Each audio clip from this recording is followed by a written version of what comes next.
Voici les raisons qui te font manquer les mariages.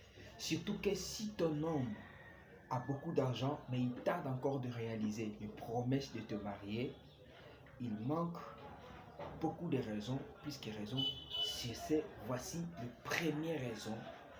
Nous allons énumérer plutôt un après l'autre. Le premier, j'aime des femmes qui ne parlent pas. Qui ne parlent pas.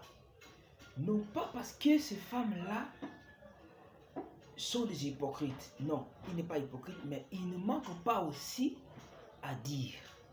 Il a à dire, mais il garde. Il a du respect envers l'homme de sa vie. Il a le respect envers l'homme de sa vie. Il ne manque pas à dire. Il a à dire, mais il ne peut pas seulement avoir un mot sur l'homme de sa vie. Il ne dit pas, il ne le contredit pas, il ne se soulève pas. Il doit lui attendre et terminer tout ce qu'il dit, même s'il est soulevé, il est en colère. Il va attendre jusqu'à la fin afin de pouvoir lui rapprocher. Ces femmes-là sont rares. Les femmes qui sont humbles, qui ne parlent pas, qui reprochent les gens, qui conseillent les gens.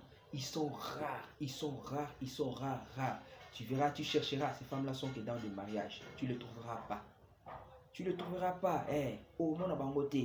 Basi ya bongo okomona bangote. Tu les chercheras, tu ne les trouveras pas. Ils sont déjà dans les mariages. Et c'est que si tu trouves une telle femme, ne tarde pas, tombe, cherche l'argent, tu le maries, c'est mieux. Tu vois, ces gens-là sont rares, ces femmes-là sont rares. Elle est humble, elle ne parle pas. Tu parles, tu t'irrites. Ça va. Chérie, je vois, hein. Regarde, il y a ça, je l'avais fait pour ça. Il t'attend, tu es diminué, ta colère est finie, est terminée. Après lui, il vient, il te dit le pourquoi, il te reproche. C'est ça, une bonne femme. Deuxièmement, les femmes qui